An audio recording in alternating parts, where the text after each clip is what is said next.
என் கண்ணில் வீரம் வந்தால் என் நெஞ்சில் வாரம் வந்தால். வணக்கம். உங்ககிட்ட 2 மகிழ்ச்சியான விஷயங்களை பகிர்ந்துக்கணும்னு நினைச்சேன். முதல் விஷயம், அம்மாவுக்கு கிடைச்ச இந்த விருது நேச்சுரல்ஸ் மதர்ஸ் ஆஃப் இந்தியா அப்படிங்கிற விருதுகளால இந்தியாவின் தாய் அப்படின்னு பிள்ளைகளை பல்வேறு இடையூறுகளை தடுத்து காக்கிற தாய்கள்ல ஒரு தாயா அம்மாவுக்கு இந்த விருதை வழங்குறது ரொம்ப பெருமையான மகிழ்ச்சியா இருந்தது.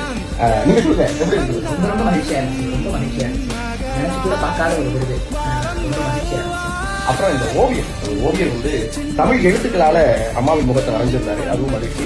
இது ஒரு மகிழ்ச்சியா. 2வது வட அமெரிக்க தமிழ் சங்கம் பெட்னா இந்த ஆண்டு நடத்துற அந்த பேரவை நிகழ்வுல என்னையும் ஒரு முறை அங்க வரவேற்றாங்க. நிறைய பெருமக்கள் கலந்துக்கிற அந்த நிகழ்வுல கலாமின் மகனுக்கும் இந்த வாய்ப்பு கிடைச்சது எனக்கு ரொம்ப மகிழ்ச்சி. இது 2க்கும் ரொம்ப முக்கியமான காரணமா நீங்க எல்லாருமே இருக்கீங்க. அதனால இந்த 2 மகிழ்ச்சியான தகவலை, இந்த 2 மகிழ்ச்சியான தருணத்தை உங்களோட பகிர்ந்துக்க நினைச்சேன். உங்க எல்லாருடைய அன்புக்கு, எல்லாருடைய ஆதரவுக்கு ரொம்ப ரொம்ப நன்றி.